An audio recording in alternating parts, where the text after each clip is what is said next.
নমস্কার সবাইকে, আশা করি সকলেই অনেক ভালো আছো। তো সকলকে জানাই রাস পূর্ণিমার অনেক অনেক শুভেচ্ছা। তো আজ হলো তৃতীয় দিন, আর দুদিন একটু শরীরটা খারাপ ছিল, সেই কারণেই বেরোতে পারিনি। আর আমার শরীর খারাপ থাকার কারণে ও ঠিক মতো বেরোয়নি, তাই আজ ও আর আমি দুজনে একসাথে একটু ঘুরতে বেরোলাম।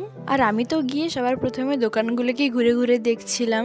আমাদের বাড়ির সামনেই পুজো হয়, তো আগের বছরও গিয়েছিলাম। না ছিল আগের বছর এত মানুষের জমজমাটি, না ছিল এত দোকান টোকান।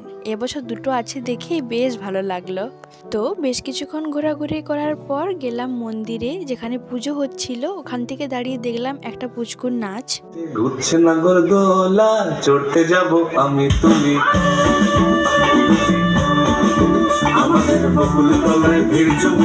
তারপর খেতে চলে গিয়েছিলাম ফুচকা, কারণ অনেক দিন খাওয়া হয়নি। তো আগে ওটাই খেলাম, তারপর খেলাম একটা চিংড়ির কাটলেট, যেটা খেতে বেশ ভালো ছিল। তারপর নিয়েছিলাম একটা এগ রোল। চিংড়ির কাটলেটটা খাওয়ার পর আমার পেট পুরোপুরি ভর্তি ছিল, তাই ও আর আমি এটা শেয়ার করেই খেয়েছি। আর খেতে খেতে দেখলাম আমাদের বাড়ির ওইখানে যে কুকুরটা থাকে সে চলে এসেছে এখানে। ওকে দেখে বুঝলাম ওরও ভীষণ জোরে খিদে পেয়েছে, তাই ওকে একটা বিস্কিট কিনে দিলাম। তারপর আমাদের সাথে ওকে নিয়ে চলে এলাম বাড়ি। আর বাড়ি এসে তো ভীষণ টায়ার্ড লাগছিল। তো চলো এবার ফ্রেশ ট্রেশ হয়ে একটু ঘুমোতে যাই। দেখা হবে নেক্সট মিনি ব্লগে। টাটা।